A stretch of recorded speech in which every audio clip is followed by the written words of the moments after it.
And then I think those first couple preseason games are going to be critical for Dillon Gabriel and Shedeur. If one guy's clearly better than the next guy, I think they try to trade the other guy. So if Dillon's better than Shedeur, they trade Shedeur, or at least try to. The fine line, though, with the Browne situation is they want maximum value. So if they get to a point where both rookie quarterbacks are playing well in preseason, but they know in their gut, like, yo, we're going with Dillon, well, maybe they tried to trade Shedeur, draft him as a 5th-round pick. Maybe they could get a 3rd-round pick for a team that's maybe quarterback needy or that kind of thing. But, yeah, I wouldn't be surprised if they try to hang on both guys and have one be the active roster backup, the other guy be the practice squad guy.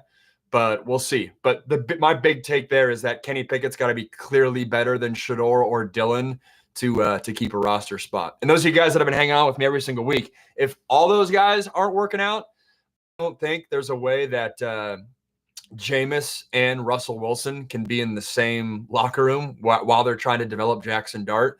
So I think Jameis, I wouldn't be surprised if Jameis is available in the trade market after the first couple preseason weeks. Wouldn't surprise me. We're live on YouTube too. Appreciate the two of you guys hanging out over there. Captain Mackay, do I know what I'm talking about? What do you disagree with me on? What do you where are we not aligned with the Cleveland Browns QB room there? Max, did you ever earn money directly from college or NFL as a quarterback? I did not. I didn't get paid a cent, which is crazy. I'm gearing up to talk with the Elite 11 quarterbacks this July. They're having me out there to talk to them for one of their days. And I asked a question. I was like, yo, so like, how many of these dudes are getting paid? How many of these dudes are like getting real money? And they were like, every single one of the guys at the camp is getting 6 figures, some are 7. That is crazy. That is crazy. I was a decade too old, missing out on life-changing money. It's crazy. But no, I guess I got like a stipend from my agent for like a 4-month period while I was training for the NFL. But no, did not make any money from the football days. Russell Wilson's the next Kurt Warner with the Giants. So then does that mean that he goes to another team and gets a Super Bowl after that? Right? That was the order of operations. That's how it worked. Anyways, we're live on YouTube as well. For all of you guys on TikTok, been ripping up the YouTube stuff. Long form, check it out. Got a sweet video coming out today. It's called The Godfather of High School Football. I dove into the guy. If you guys didn't see it, the founder of On3 just acquired Rivals. It was the same guy that started Rivals, or at least grew Rivals, and then sold Rivals to Yahoo. It's the same guy that started Scout.com, or what was Scout.com in the 2000s. The same dude, Shannon Terry. It's a fascinating story. I knew nothing about it. That one guy had his fingerprints on literally the entire industry in terms of building up On3, Rivals, 24/7 Sports, Scout. All comes back to one dude. Cool deep dive with him. It's coming out whenever my editor can get it back to me. So it's coming out probably here in a couple hours. Uptick 503 asks Dante Moore expectations. I'm super high on Dante Moore. I actually called his first college start when he was at UCLA. So I was in those meetings before he had even taken a real snap. I feel like the collective college football world has fallen into the trap of we saw him as a true freshman and we forget that he was a true freshman at UCLA. And the reality is most true freshmen wouldn't have been able to do what he did at UCLA. And I know it wasn't groundbreaking. It wasn't great at times. But there's a lot of true freshmen that couldn't even get on the field. He at least was able to hold his own. And then everything you read from behind the scenes at Oregon and the fact that Oregon didn't go in the portal and get a quarterback, I'm high on Dante Moore. I think there's a lot of belief in Dante Moore. I expect him in year 3. I always say year 3 is the year where college quarterbacks make the biggest jump. I think Dante Moore is going to be really, really good. Wouldn't surprise me if they don't miss a beat going from Dillon Gabriel to Dante Moore. Who's the best NFL quarterback prospect outside of Arch Manning? To me right now, it's Garrett Nussmeier. I think, yes, there were turnovers last year, but that dude had no run game help. No run game help. If you put Drew Aller with no run game help, if you put any of these top quarterbacks with no run game help, I think they would have made – I don't think they would have played as well as Garrett Nussmeier. I expect LSU to be better in that department this year. Wouldn't surprise me if Nussmeier takes that next step. And he just has like the natural – he makes throws that make quarterbacks uneasy in the pocket, he makes those look easy. He doesn't flinch. He doesn't blink. Garrett's my guy. Fun fact, I've said this on the last few lives. I met Garrett Nussmeier when he was a second grader. He came to my high school's little kids camp. His dad was the first coach to ever offer me at Washington. He was the offensive coordinator there, would come visit me at school. I didn't end up going to play for him, but that's why when I did commit, Alabama was the number 3 on a school that I was looking at, and his dad went from Washington to Alabama. Had a good relationship with them. Nuss, shout out Nuss, man. When you were looking at schools to transfer to after USC, where was Wazoo? Yeah, so this is one thing that I wish I kind of had done differently. I had in my mind that I needed to decide on where to go in December for the next year, because most college football schools are semester schools, which means you have to be enrolled by January 3, which is early. That's why I had to leave USC and I missed the Rose Bowl. Still don't get a Rose Bowl ring, none of that. But I left USC because in my mind I was like, I got to get in somewhere. I got to be in spring ball. It's so valuable, all that kind of stuff. Get used to the guys. And so Pitt was on me early, which good on them. That's what they need to do. But a school like Wazoo, Luke Falk had just left. They weren't even in a mindset to think about a grad transfer quarterback at that time. So I never talked to Wazoo, but I say all that because I think there's a world where, if they were in the market in spring and I was interested, maybe there was a world where I go back to the great state of Washington and become a Coug, but there was no serious conversations. But hell yeah, it was in the back of my mind because Luke Falk had a ton of success. Gardner Minshew was 2018. So there was a world where I could have done it in 2017. Anyways, who knows? Maybe they didn't even think I was that good and they wouldn't have done that at all. But yeah, that's Wazoo was definitely in the back of my mind. Same with Cal. Cal had just Jared Goff, and then Davis Webb was a successful transfer.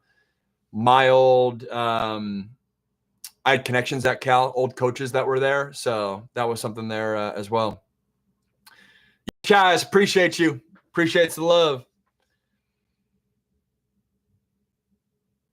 Jules asks, appreciate the Jules, you asked one of the best questions on Tuesday too, if I'm not mistaken.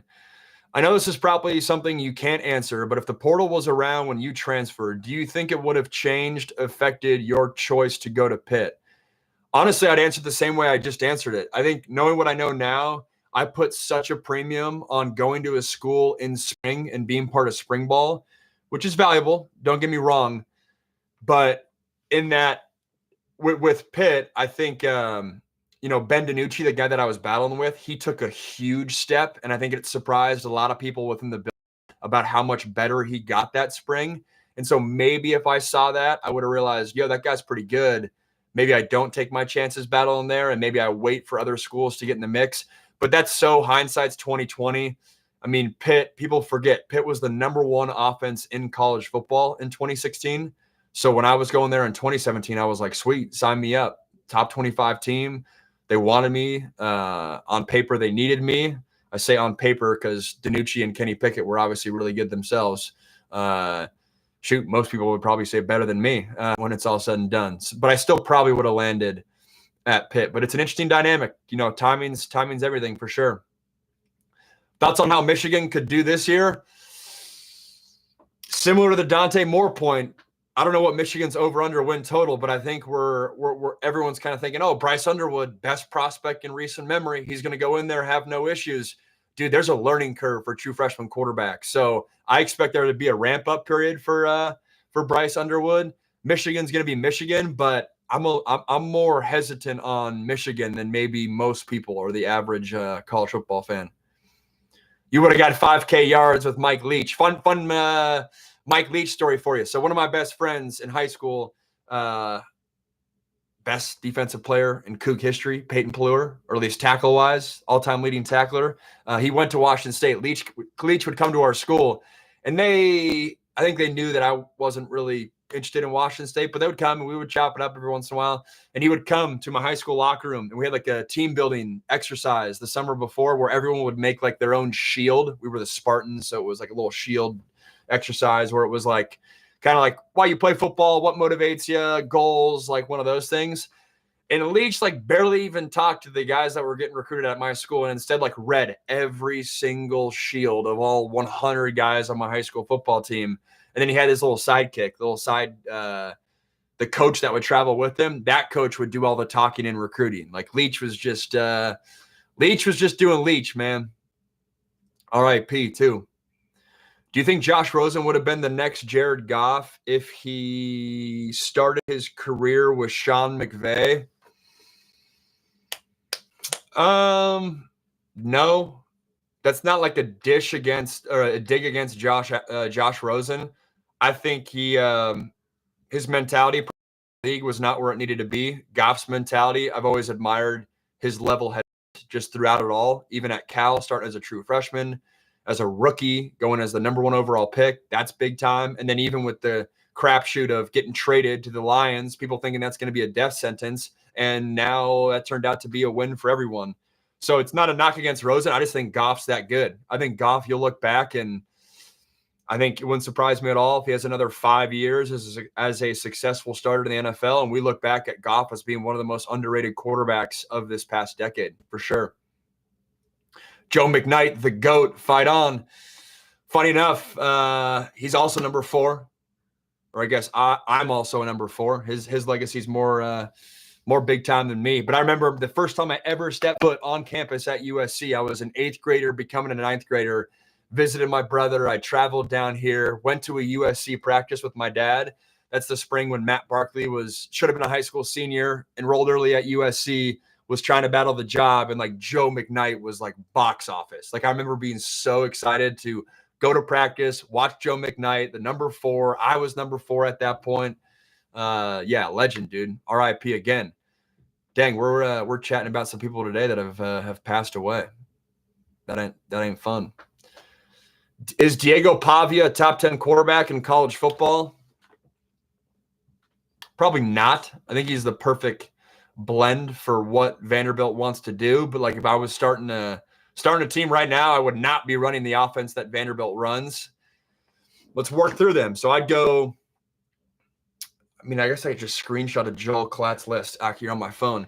But you got what? These are the guys I'd take ahead of him. John Mateer, Garrett Nussmeier, Drew Aller, DJ Lagway. Gosh, I'm always missing guys. Lenora Sellers, that's 5 right there. Let me go.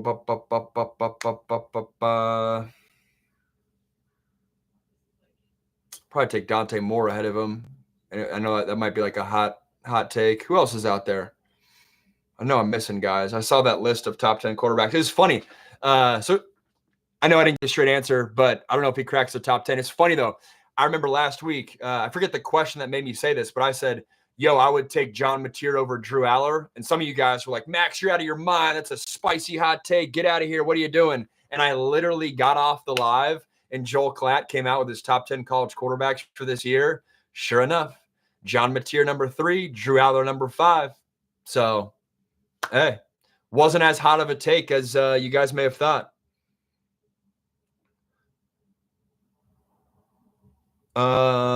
People arguing in the chat, so I can't follow that.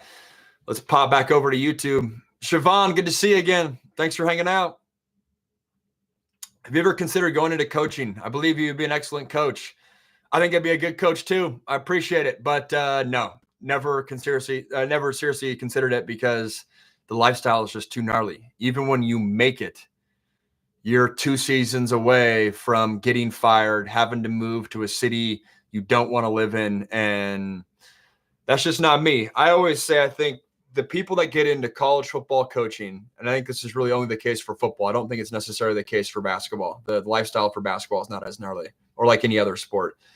But if you're going to be a college football coach, you really, in your heart of hearts, have to be in a mindset where you can't imagine anything else. You can't imagine your life with football. In my opinion, how I've seen it, and I'm 30, so I'm right at the age of a lot of my peers who got into coaching for a few years after their playing career. They're now kind of getting out of it because they see the runway they're on, and it's like, yo, do I want to do this for the next 30 years of my life? And the guys that stick with it are the guys that just can't envision doing anything else in life, period. And that's not how I'm wired. Best defensive player you played against. The name that sticks out right away is Reuben Foster, middle linebacker, Alabama, in my first college start, going sideline to sideline. Literally, the first completion I had, little swing pass to Justin Davis on the, working towards the right sideline. Reuben Foster screaming with his hair on fire, and that hit was huge. And then it was funny in the recruiting circuit when we were in high school at like the opening and whatnot, and like in the third quarter, they were kicking our ass. And I remember him like yelling. It was in between plays. We had some momentum, and like him yelling, like, "Yo, Max, you ain't scoring. You ain't scoring. I know you're moving the ball, but you ain't scoring." Like hooting and hollering, all the stuff that like you don't hear sitting on your couch. When you're out there and it's a full-on battle scene, there's so much shit that is said that the average person just forgets about. That's what I always like. I literally say it probably a half dozen times a year. Like when people go and like they put on like their skirts and their nice polos and it's, oh, we're going to go watch a football game and do it, go to a tailgate and all that. People lose track that there is grown men that have trained their entire life to go full speed, head-to-head collisions, not trying to knock the other person out. Like the violence of football, sometimes I think we forget about. Anyways, Reuben Foster was an absolute beast. He's probably the name that sticks out. Adoree Jackson, when just during practice, was big time. Oh, Leonard Williams. I didn't play against him, but Leonard Williams at USC. We would have to change our practice format, or I guess keep the practice format, but we'd have to make it a point to have Leonard sit out of practice because sometimes he would ruin what we were trying to accomplish and like teach and whatnot, which is kind of crazy. Travis Wilson asks, I recognize that name. Travis, thanks for coming back. Favorite pass concept when you played versus favorite pass concept that has been integrated in today's game. Love that. Love that. Love that. Favorite pass concept is fire and flame. One sec. I'll draw it up for you guys. This is a Sark staple. He has since changed his mind a little bit. I'll go down below for the YouTube. For the YouTube. Fire and flame. We're going here. It's a Chip Kelly Sark staple. Sorry, it's chicken scratch. Let me go F here, Z here. I'll go we'll go Y here, X here, QB here, R here. It starts with a ball fake. You're trying to get the linebackers to suck up. Running back, ball fake here, and then he swings to the right. Right here, you have a hole shot, arrow route, over, and then a post dig. The reason I love this play, sorry, faint, but you kind of get it on YouTube. Reason I love this play has answers versus every cover.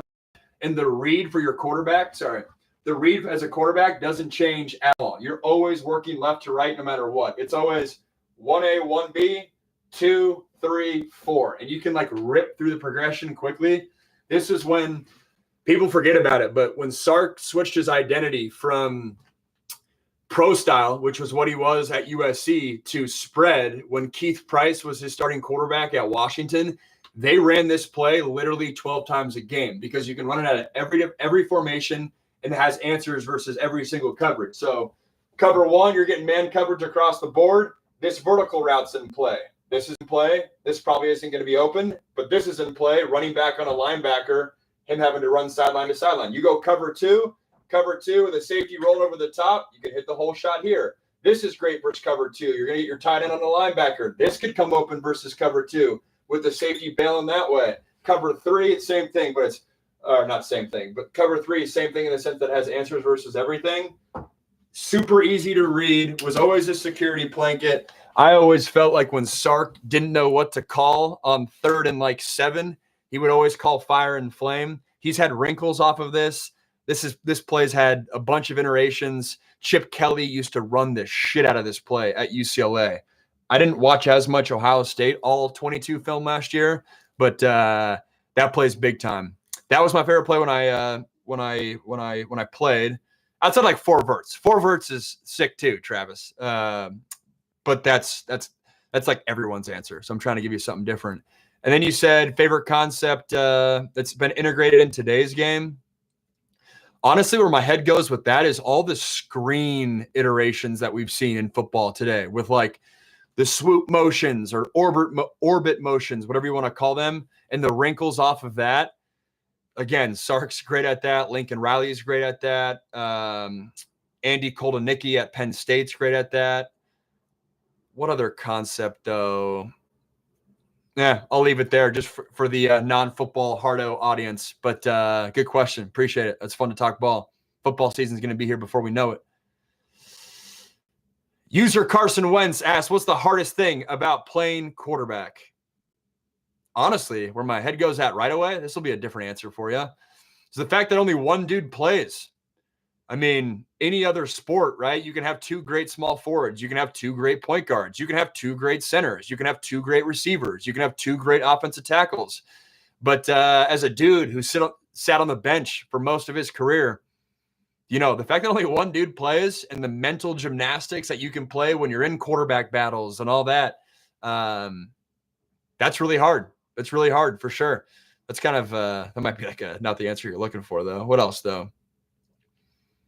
Where my head goes also with this answer is, did you guys see that Brock Purdy clip where I forget what podcast he was on, but he was talking about how basically like 60% of the time he can't see, like he literally can't see the receiver he's throwing to. So much of that's true. I don't know if I'd say 60%, but I would say 33% in the sense that like so much of the quarterback position is like, well, is anticipation. And we get like the high end zone angles. And when we're sitting on our couch, we can see everything.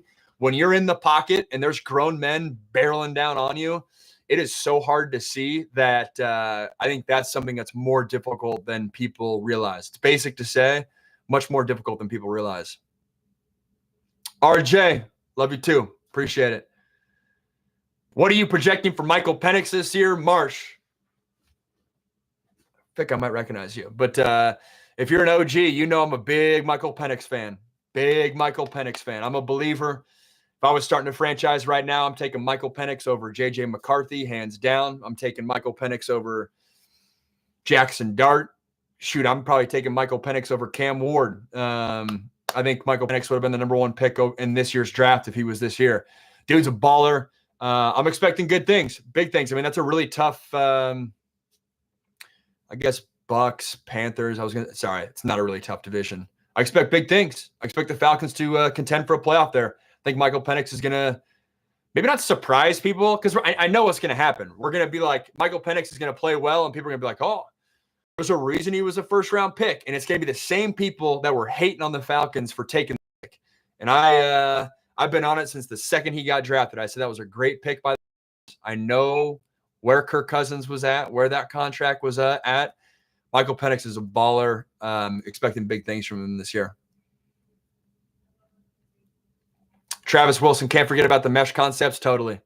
Old trusties. Mesh and then mesh wheel. Mesh wheel might have been one of my favorite concepts as when I was playing for the same reason, right? It's answers versus every coverage. Your read doesn't change. It's a pure progression read. Pure progression read means no matter the coverage, your eyes and progression ain't going to change. Mesh wheel's old trusty, but defenses are getting better at covering it in 2025. Do you think NFL QBs watch a lot of film in the offseason too, or just work out on their fundamentals? It's a good question. Only in the sense that I've actually thought about this. Like, if you're a veteran quarterback and you're in year 10, like is Josh Allen right now, like grinding in the offseason with like workouts? Or does he go the other way and say, dude, football's a long, long season. I've been playing this a long time. Let me take 3 months off. Let me take 2 months off. I'm not going to do that random footwork drill. It's ingrained in my identity now. Like, I genuinely wonder that because probably not to my benefit. I was always a quarterback that like, I always had to be like training the footwork and always had to be training the motion and all that because I like didn't want to lose things or I didn't want to lose momentum or I didn't want to lose steam. Don't know if that's always the most healthy mindset. But to answer your question, I think as you probably get older, the training and like the grinding probably goes down. Like they know just enough of like how I'm going to stay in shape, but they might not be grinding per se. I forget the first part of your watching film in the off season. Yeah, definitely. Especially like if you're Jaden Daniels right now, I would be watching a ton of film of Eagles, Giants, Cowboys. I need to get to know those defensive coordinators. What are those defensive coordinators giving me? What are those defensive coordinators blitz tendencies, third down tendencies, opening package tendencies? That's where, hey, now that you're in your sophomore year, Jaden Daniels, and not everything's brand new, that's when you start doubling down on, hey, I'm going to see this defensive coordinator every single season, twice. I'm going to see him twice in this season. That's like the whole Peyton Manning thing. That's why Peyton Manning's my favorite. He's not only studying the opponent, he's not only studying coverages and whatnot, he's studying the defensive coordinator because he knows he's going to see him for the next 10 years. Everyone has a coach that's accidentally said or done something that was unintentionally funny, that you remember it forever. You got any stories like that? Oh, that's a great question. That's a great question. What did my high school football coach say that one time?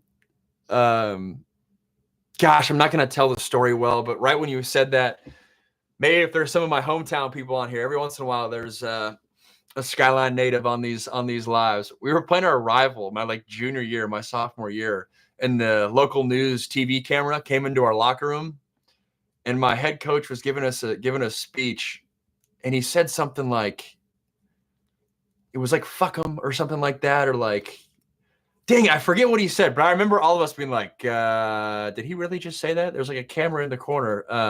Terrible story by me, but that's where my head goes. Pre-game speech funniness. I'll tell, this is a good one. There's so I played for Coach Orgeron. So there's always funny stories there. Gosh, I wish I had a better answer for you here. But the one thing, when Ed Orgeron was our interim head coach, I was the third string quarterback, my true freshman year, signaling in plays. We were playing Arizona, and I'll never forget, there was like a back of the end zone cat play in which there was, we weren't sure if the Arizona player had 1 foot or 2 feet down. And for people that know football, it's a day one rule that, hey, in college football, you only need 1 foot down. NFL, you need 2. College football, you need 1. And our head coach, Ed Orgeron, on the headset was like, wait, is it just 1 foot or 2? 1 foot or 2? And we kind of had to or the other coaches had to support him and it's one coach. It's one coach, but it's just funny and speaks to, not that he was a dumbass, but he's a great guy. But that when you're a head coach, it's a different level of pressure. You want someone else to come in and validate everything you're thinking. But I remember being the third string quarterback, laughing, did our head coach really just ask that? Kind of funny. But dang, I wish I had a better answer for you on that one. Mateo, what up, Mateo? What do we got here? What do you think about Bo Nix for next season? Do you think he'll have a rookie slump, or does he grow? I got this question last week. It would not surprise me if Bo Nix does not take another step and does slightly regress. The reason I say that is it happens every year. It's not a fun take to have. It's not fun being the guy that's like, oh, yeah, this guy's going to have a sophomore slump, but it happens every single year. My gut thinks that the Broncos were a little bit ahead of schedule last year. This year, they're not going to sneak up on anybody. I saw the segment of Colin Cowherd saying that they're going to push the Chiefs to win the AFC East. Well, the AFC East is no joke. You got Raiders and Chargers too. That's 6 games of your schedule. That's going to be tough. It just feels like they got ahead of themselves last year. That I see a slight, I don't want to say regression, because obviously that has a negative connotation, but just not progressing the way that we think. Similar to kind of CJ Stroud, right? This time last year, we were talking about CJ Stroud as a tier 1 quarterback. At the very least, tier 2. And then I saw PFF came out with their tiers of quarterback rankings, and CJ Stroud's a tier 3 quarterback. If you would have said that last year, you would have got a lot of flack, but it happens. It just does, right? Sometimes everything falls into place in year 1, and then year 2, the expectations are different. Again, you're not sneaking up on people. I just have seen this story before, and it wouldn't surprise me if Bo Nix doesn't light the world on fire again this year. I just, again, hate being a hater, but that's where my gut's at. Jules says your head coach butt-headed a guy, bare head to the helmet, busted his head open, then tackled a trash can before the game. I'll never forget that. That's big time. That's something a strength coach would do. Makes me think, was your head coach sober doing that? That's crazy. Won't the run game benefit him though? True. Who'd they Who'd they get in the draft? I'm tripping. Who'd the Bengals get in the draft? Do I think Shedeur starts? I do not think Shedeur starts. I don't know what I think on how that plays out. Part of me is like, you're not going to draft a quarterback in the 3rd round and cut him, but I think Shedeur is better than Dillon. So then I would think, oh, Shedeur's going to beat out Dillon. But then if that's the case and Shedeur is the backup, do you really want to do the musical chairs dance of having 2 rookie quarterbacks that you have to develop? Probably not. But do you really want to trade or go against your 3rd round draft pick? Probably not. I don't know what the Browns will do. I don't know.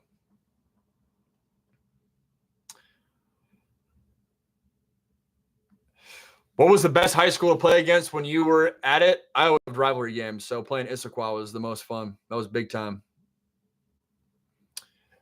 I've heard of Skyline High School. Yes, sir. Stand up. Lex, what up? Goober Goods 19. Appreciate the follow. What else we got on YouTube over there? Is the learning curve, JC asks, is the learning curve for players worse going from college to NFL compared to going from high school to college? No, it's not. I think the learning curve for quarterbacks going high school to college is more extreme, at least when I was there. Offenses are a lot easier to learn, a lot easier to adapt to. The 7-on-7 world that high school quarterbacks are playing in now, I think gets them prepared for college more.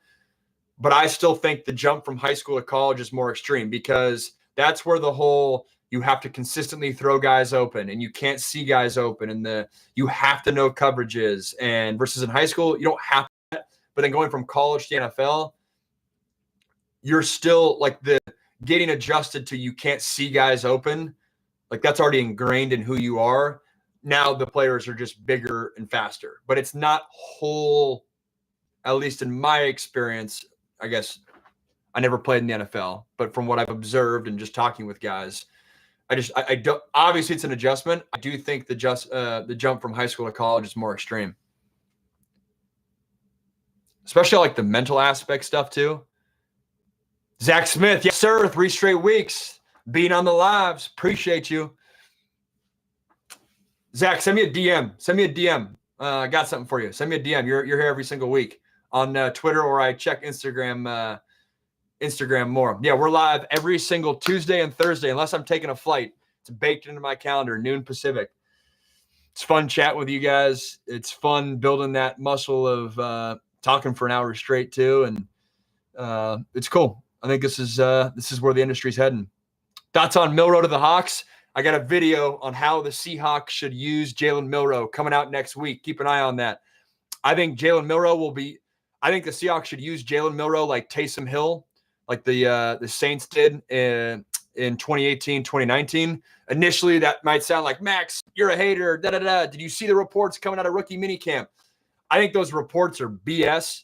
I think Jalen Milroe has a long ways to go as a pocket quarterback. I expect Darnold to start.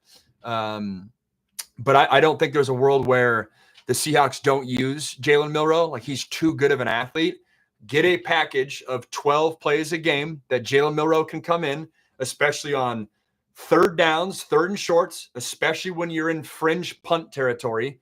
Get Jalen Milroe in there. He unlocks a whole new element of the run game that he can put you in there. Exactly the same way the Saints did with Taysom Hill, except I think Jalen Milroe is more dynamic than Taysom Hill. Taysom Hill is a guy who ran a 4.4, but I think Milroe is even more physical. And then in red zone, I expect the Seahawks to use him there. And it'll be tricky because it's a lot easier to sprinkle in this like Swiss Army knife when your starting quarterback's a Hall of Famer like Drew Brees. A lot easier to do that. Drew Brees isn't looking over his shoulder at all. Much more difficult to do that with the Seahawks because if Jalen Milroe starts having success, the random Seahawks fans going to be like, oh, he's got to start for us. He's got to do that. And I think it'll be harder for the Seahawks to juggle that. But I just think Milroe has a long ways to go to develop as a passer. He's going to need time to develop. I think they're going to need to slowly progress him as a passer if he is called upon. But he is just an unreal athlete. He's the best athlete we've seen come into the NFL since like Lamar at the quarterback position. I don't think you can have him sit on the bench. And one pushback. So I got a whole YouTube video coming out next week. I literally took plays of how the Saints used Taysom Hill in his rookie year, and then I took plays from Jalen Milroe last year at Alabama, the exact same plays. So Taysom Hill doing it with the Saints in 2018, and then Jalen Milroe doing it with Alabama in 2024, and then compared and contrasted them and packaged together a YouTube video. It's coming out next week. It'll be a good Jalen Milroe breakdown.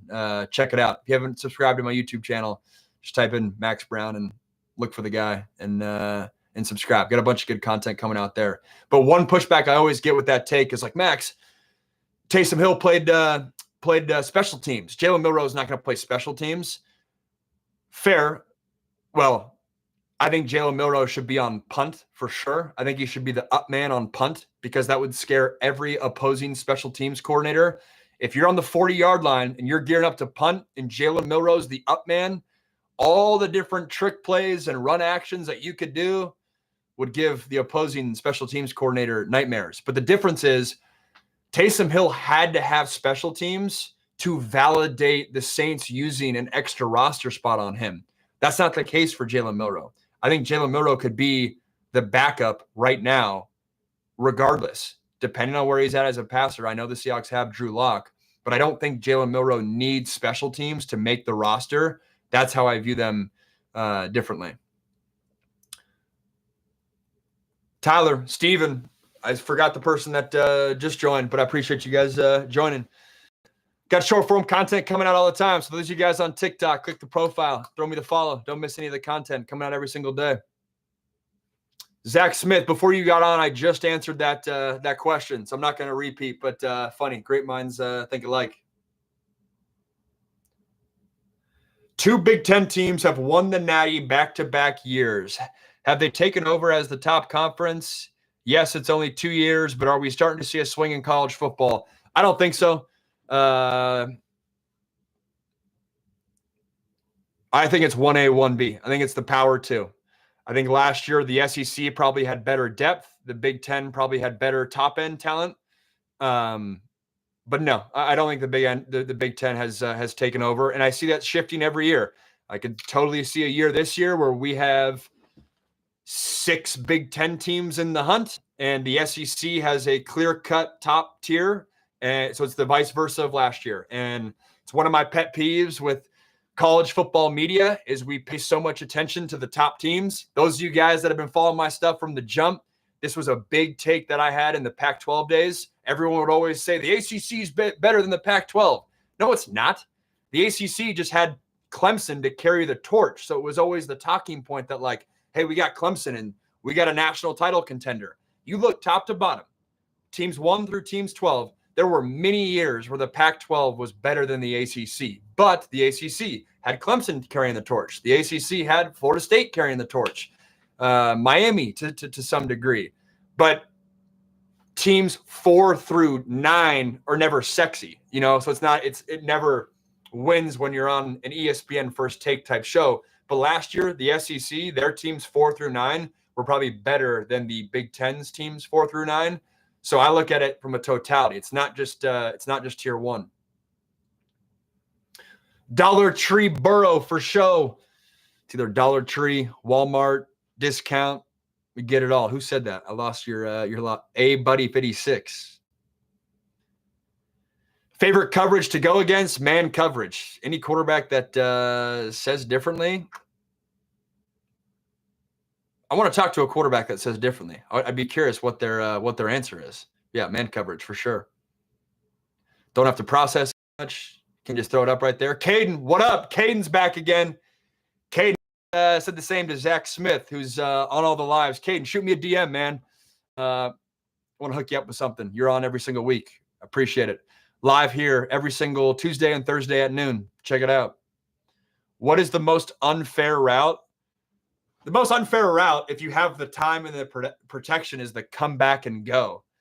If you can protect on that, the corner is screwed. If you can do like a rollout right, come back and go, good night. Touchdown. Great play. Great play when you get like to the 46-yard line. So just past the 50-yard line and you're going in, do a little come back and go so he catches it in the end zone for a touchdown, move on, strike up the band. Love that. Love that route. DV official. I know. It's if Peyton Manning and Joe Burrow had a kid, you know. Amon-Ra chest push. That's funny. The Amon-Ra chest push as the cheat code route. The little 12-yard curl in the slot. Dude, Amon-Ra is the perfect receiver for the Lions. If Amon-Ra was on a different team, I think his career could have been different. You can say that about anyone, though. Oh, where do I rank Cade Klubnik? He's 7, so he's right there. That ranking I did 20 minutes ago of where does Vanderbilt guy rank on college football quarterbacks? I'm blanking on his name right now. Pavia. I have Klubnik above him. So Klubnik's right in that like probably 4, 5, 6 range for me. I called one of Cade's games last year. I think he's a very good college quarterback. I don't think he projects as well to the NFL because he relies on his legs a lot on money downs, which if you are a OG person following my content, that is a big evaluation criteria that I use looking at quarterbacks with how they're going to do college NFL that not a lot of other people use. Hopefully people start stealing it. Give me credit. But how often do they rely on their legs? When it's 3rd and 6, what's your offensive coordinator calling? Little Riley is sometimes calling a lot of like run-based concepts for Cade because he's not an elite drop back passer. I think to be a successful NFL quarterback, you have to be a very good drop back passer. We'll see what happens. Clemson's got everyone's saying this all over college football, but Clemson's got all the pieces to have this year be the run. Be interesting to see if Cade takes the next step. Cool Ranch hater. You hating Cool Ranch Doritos? That's a bold username. Cool Ranch Doritos are fire. But you say Dante Moore will be a Heisman front runner? I agree with you. You look at Dante Moore's Heisman odds, there's some good value right there. Because Dante Moore is not a returning starter, so people aren't talking about him like the big-time guy. But I think Oregon is going to be in the CFP national title hunt regardless. So you're getting value on both sides there. Don't sleep on Dante Moore. KPS, who would be your all-time Olympic football staff and announcer team? Well, your announcer team, the color commentator would be yours truly. Let's get it. Play-by-play guy. Bring my guy Tom Brenneman with me. Let's go to do this thing. Or throw back to the Pac-12 days. Oh, this is perfect. Give me JB Long, who I used to do all my Pac-12 work with. He is LA-based. He's the Rams radio play-by-play. He'd be perfect for an LA-based Olympics. Go me and JB as the announcing team. And then play caller, give me Sean McVay. Louisville's win prediction. We've had a little corner of the lives have been big Louisville contingency. I feel like it's come up in all 3 of the past lives. I am very bullish on Louisville. I don't know where they're at in terms of odds for winning the ACC, but keep an eye out on them. What Tyler Shuck did, jumping from Texas Tech to Louisville under Browne last year. Miller Moss, I know there's some USC people in there. Miller Moss is a really good college quarterback, and it didn't work out for him at USC. USC is a different animal in terms of expectation and pressure and all that stuff. But I'd expect Miller to have a big year. In fact, I said this story last time, but I ran into Miller at the grocery store right after he announced he was transferring. And I was like, yo, where are you thinking of going kind of thing? And the first school he said was Louisville. And I remember being like, that's kind of random. But then sure, like no one was talking about Tyler Shuck during this time. This is like late January, early February. And I was like, that's kind of random. But sure enough, you see what happened with Shuck. Would not surprise me. I'm not going to say Miller Moss is going to be a second-round quarterback next year. But crazier things would happen. It was probably more likely. Here's a better way to preface this. This is actually a good take. This might make for a good short-form video. It is more likely that right now that Miller Moss becomes a second-round quarterback than Tyler Shuck this time last year. Does that make sense? Like if you would have said, oh, Tyler Shuck's going to be a second-round – if you would have said this time last year that Tyler Shuck's going to be a second-round quarterback and a potential week 1 starter for the Saints, people would have laughed at you. And I think they wouldn't have laughed as hard by saying Miller Moss. You know? So, oh, I like that take. Who sparked that take? Who asked the Louisville question? I like that take. On that note, too, literally on Saturday or Tuesday, coming out with a big Tyler Shuck breakdown. I love on YouTube. It's going to be like 15 minutes long. The core question is, how the bleep did Tyler Shuck become a second-round quarterback? It came out of nowhere. Nobody was talking about him in January, and then he becomes a second-round pick. That is crazy. I've never seen anything like it in the draft trajectory. And so I'm diving in, and I go back. I looked at film from his first start at Oregon versus Stanford in 2020. I looked at film from his start in 2023, Texas Tech versus Oregon, and I tracked the progression of his game. And so I walk you guys through how he got better, where he got better. I break down like 8 different clips. It's going to be a big-time piece of content, so keep your eye out on there. I don't want to lose any of you guys on the TikTok live, but if you leave and go to YouTube to subscribe to the channel, I'd love it. I'd appreciate it. Michael Chen, how were the professors at USC? Is that an inside joke? Were you one of my professors? My bad if I'm missing the reference there. They were the best. USC, it didn't work out for me football wise, but USC is the best school in the country. Big reason people always ask me why you didn't transfer. It's because, but a lot of football reasons. But the second that I was not playing football, I loved going to school at USC. People forget I got 2 USC degrees. Fun fact: don't waste the scholarship. All you student athletes, don't waste your scholarship. USC is like what, $80,000 a year this year. If you drop a class, you're like flushing $8,000 down the drain. Which now guys are getting paid NIL money, so maybe they don't care. But that was always my mindset. Just give me the credits. Let's graduate as fast as we can. And I was wary of the game. The faster I graduate, so I graduated high school early, and then I graduated USC in 3 calendar years. So I graduated USC in December of my redshirt sophomore year. And I was aware of the game. The faster I graduate, the more leverage I have, because then I can transfer right away without penalty. So if there was any funny business, I could be like, hey, sorry, I'm out. And I didn't have to sit out a whole year. The game within the game, man. JM503, appreciate you. Came from TikTok. That's what I'm talking about. Means a lot. Seriously, hit that subscribe button. Seriously, love that. Love that. KP, 80K, wow. USC being more expensive than my private Christian school is crazy. USC, the price of college is crazy. Here's a non-football take for you guys. Wouldn't be surprised if we get to the point where the price of college continues to rise. The value of college continues to decrease in the sense of employers not requiring a college degree. And at some point, those two opposite forces work against each other. And I wonder if the price of college, because the demand won't be there as much, I'd argue, 20 years from now, the kid that's just, he doesn't want to go $250,000 in debt if he knows he's just going to get XYZ business job, and that business job doesn't require a fancy degree. Like when people my age start becoming the leaders and the CEOs, and they don't value the degree as much as the old guard. Like I have my MBA. Having an MBA doesn't matter nearly as much now as it did 20 years ago. That'll be interesting.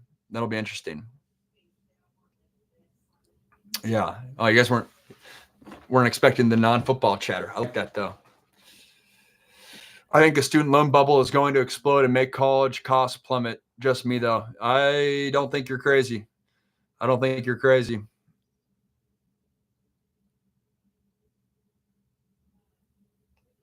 you think Brian Kelly should be arrested for not being in the playoffs with Jaden, BR Jr., and Malik? What happened that year? Their defense sucked, right? Yeah, their defense was crappy. What happened in the SEC that year? Dude, I'm so bad. Like some of these analysts can have like memory recall of like, oh, in 2022, this reminds me of Like I'm dialed for like the past 12 calendar months, or maybe give me 18 calendar months. but I forget like what happened 19 months ago. But then it's funny if you ask me like 2000s college football trivia, like when I was a little kid that would come home from school and watch SportsCenter for 4 hours a day, like that's the stuff that I remember. Colton shared the live. Appreciate that, dude. Eric, what's going on? I cannot pronounce your guys' usernames, but I think the opposite. I think in 20 years, bachelor's is going to be the equivalent of a GED. Isn't that what I just said? Isn't you're saying a bachelor's degree would be equivalent of a high school degree? That's kind of that I agree with you. In terms of if I'm an employer hiring someone, I agree with you. But maybe you're saying the opposite of bachelor's of GED, so you need more degrees to stand out. That, to me, that depends on the industry you're in. Like I work in content now. I used to work in commercial real estate. Both those industries, you don't need a degree. Some of the commercial real estate brokers that I went with were like the biggest, or worked with, were the biggest partiers when they were 20s, and